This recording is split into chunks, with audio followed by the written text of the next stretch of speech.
Hey guys, good morning, good afternoon, good evening, wherever you are in the world. We are at day 4 of the challenge.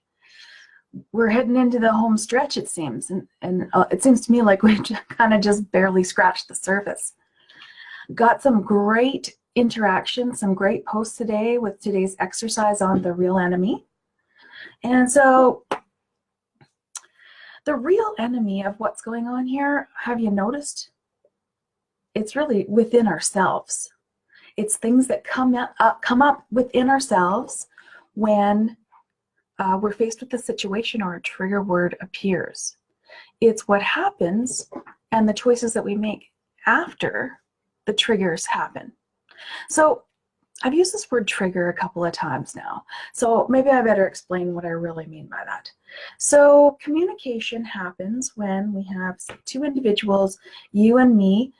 We have a communication one way out. So if it was from me to you, first of all, what had to happen was I had to have a thought, translate that into words, say those words to you. Now look at what happens on the other side. You then receive those words. The words go out into your thought space. You formulate an opinion or a comeback, comes back through your words. Now, what could possibly go wrong with that process anyways, hey? Well, here's what can go wrong with that process. Most of what we have experienced, what we know, what we've seen, lies in our subconscious. It's been said that we actually only consciously use maybe even 10% of our actual brain, whereas the rest of it is busy running processes like your breathing, your circulation systems, elimination systems, processing food. But then there's also the subconscious brain that holds all of our experiences that we've ever been through. Now, where memories are formed is when we have an emotional attachment to something that's happened to us. The emotional attachment makes it memorable in there. So let's say it's when, your dad yelled at you when you were 3 years old and told you, no, don't touch that. The brain holds that in the subconscious. And what is interesting that happens is that pops out later on in life when you're least expecting it. So when I have my communication to you and you hear it, you absorb it, there could possibly be a trigger effect of, oh, when your dad yelled at you and said no, your communication then comes back that way through that filter of that trigger. And so where am I going with this? Most of our feelings of feeling salesy has absolutely nothing to do with us. It has to do with the experiences that we've had in other situations, other people's reactions, things that happened to us when we were a child that were linked emotionally to being wrong or being criticized or not being loved. You see, think about it this way. Think about a small baby that was born in China. Now get the picture of the small baby in your mind. Get the picture of whether it's male or female. It's in China. So what might their environment be like? What might their parents be like? What might their friends be like? As they grow up, what might their schools be like in their environment? Now, take that same baby and reverse the whole process. That same baby is born, and the day after their delivery, they are adopted out to a super nice family in Australia. Now, what's that child going to grow up to be like? What are their parents going to be like? What's their experience of the world going to be like? As they grow up, what's their experience of school is going to be like? And so we've taken that same child and they've grown up with two very different sets of circumstances, right? But yet that baby is a Gen Xer, and so that Gen Xer is our ideal client. What could go wrong with that scenario? Well, what could go wrong with that scenario is that the triggers of what's going on in that person are going to be very, very different based on their experiences. And the reason why I need you to be so aware of this is because when you are feeling salesy and feeling this way about your product and about your sales and about how you interact with the world, there are triggers going on in you that you may not even recognize are running you. Okay, so the self-imposed box or sabotage box that I talked about is our little box of boundaries that we've built for each one of ourselves. Now, how did we build that box for ourselves to start with? Well, we grew up with our parents. Let's start there. We probably got into some trouble. No, don't touch this. No, don't do that. And as we grew, we were schooled by other people telling us what is safe, what is not safe, other people's criticisms, other people's the way of how they viewed their world. Now, their world was full of positivity. Great, they might have taught us positivity, but if their world was full of fear, that fear gets transmitted down to us, and then we begin to build our own box to keep us safe from the world.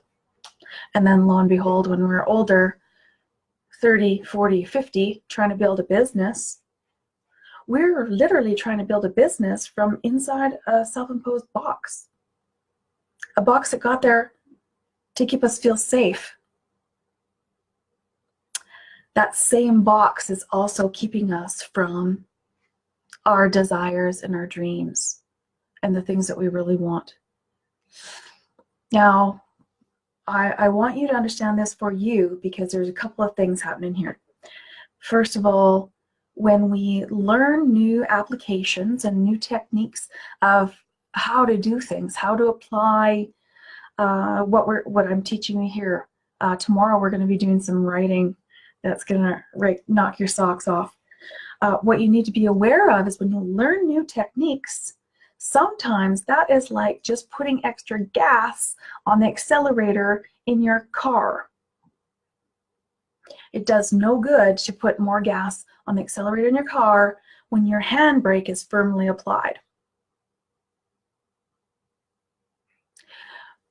When we learn more of these things and these processes of how to do things, what we should be doing, we also need to simultaneously undo some of those things that are holding us back. We need to release the handbrake of what's holding us back. And that handbrake is developed largely through patterns that we've learned, beliefs that we hold on to, whether we realize that we hold on to them or not. I want to bring to your awareness that 90% of this we're not aware of at all. I've been studying this for years and I have awarenesses like all the time. It's crazy. So just talking about beliefs. Okay, so we're talking about sales and being salesy. Now, if we got our beliefs this way and we know how tightly we hang on to some of our beliefs, and we know that when someone comes up and challenges us in those beliefs, what happens? Trigger, woohoo, come back, feel like I got to defend myself now. I don't know if that's the case in your family, but in my family, it's a really big deal to have to be right. And so beliefs challenged easily can go really negative really fast because the triggers come up, the defenses come up, and it shuts down the communication for change completely. I bring this up because I had just some great content this morning and some shares from people. And I did find a common denominator, and it seems like it's centered around it all being about us and our company. So posting on social media about our company. I'll just bring that back to myself. You know, posting out like how awesome I am and my program is amazing and you should come and have it because it's been so awesome for me. And, you know, I know it would be amazing for you because, you know what, I've been in business for over 25 years and me. It's no wonder that it's not working, right? It's no wonder. Because what's happening is also when we put stuff out into social media or put stuff out in our advertising or email lists or anywhere, we are causing triggers for the other person. So you need to be super aware of your triggers, what triggers you, why, what goes through your brain, and know when you put something out, you're causing triggers for other people. You need to know what those triggers are going to be. You need to know what is going to come out for the person who's reading your message. You need to know them better than they know themselves.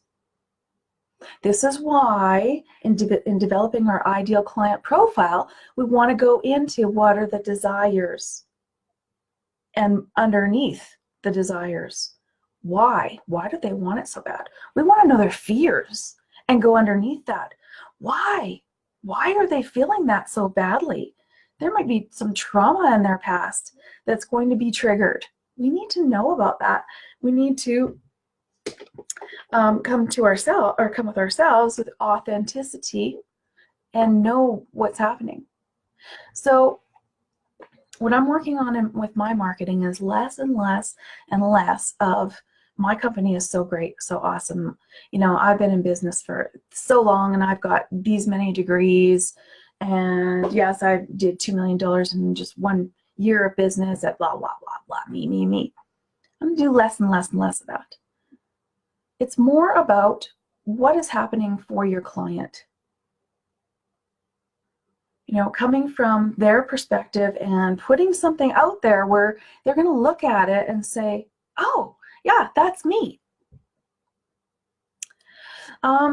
Most of you came into this challenge through, well, some through my email, some through Facebook, some through Instagram, because that's the only places that where I'm showing up right now. But I only used one ad, and my ad was 3 ladies positioned around a table with computers looking super, super happy, and one banner that said, sell without feeling salesy. So what my intention was for it not to be about me.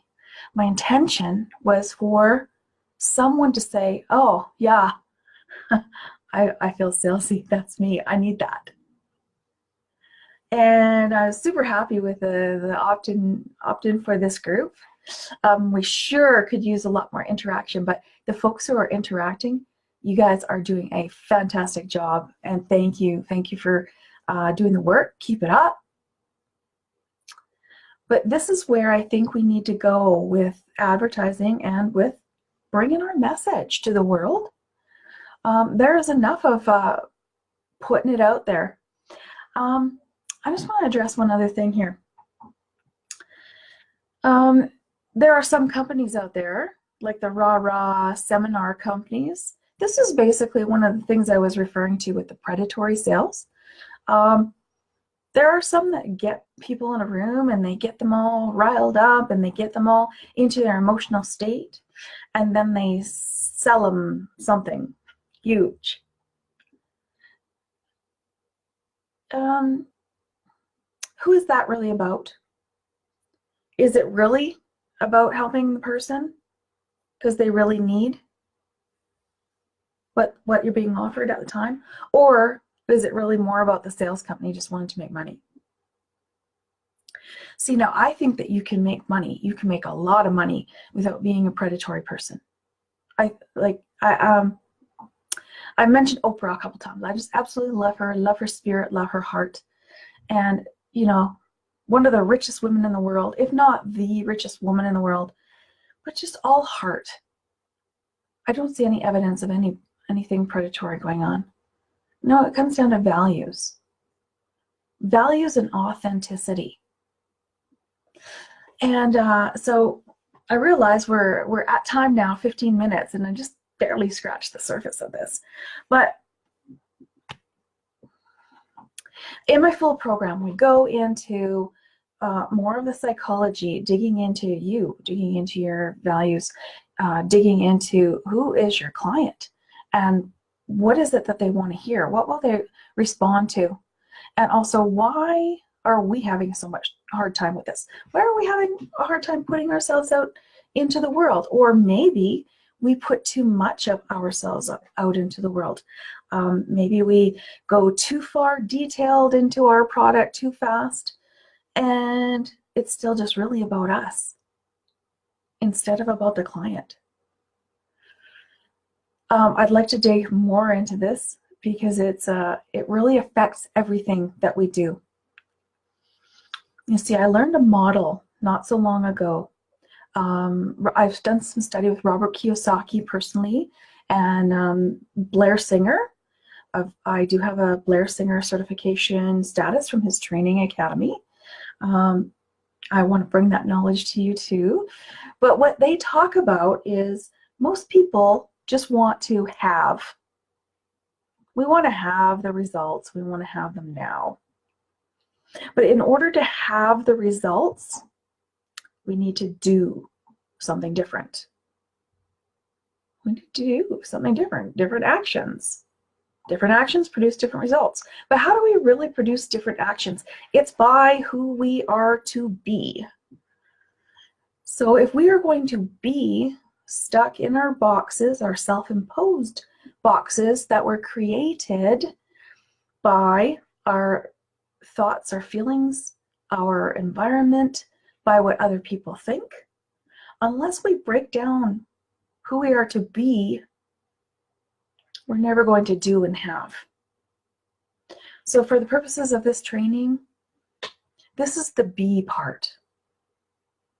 I want to help you release the handbrake of what's holding you back in your business and not just simply give you another acceleration technique. An acceleration technique that's not going to work because you probably won't even put it into practice because of the walls that are holding you back.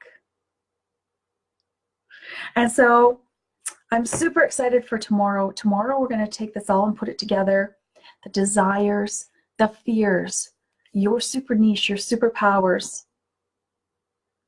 and then our psychological triggers. Tomorrow we're going to put this together, and I'm going to help you write some fabulous headlines that are going to be attention-getting, where your client is going to put up their hand and say, oh, that is me. And they're going to push your button, become a part of your tribe, and buy your stuff. I love you guys. I've had such a fantastic time this week. Enjoy your day.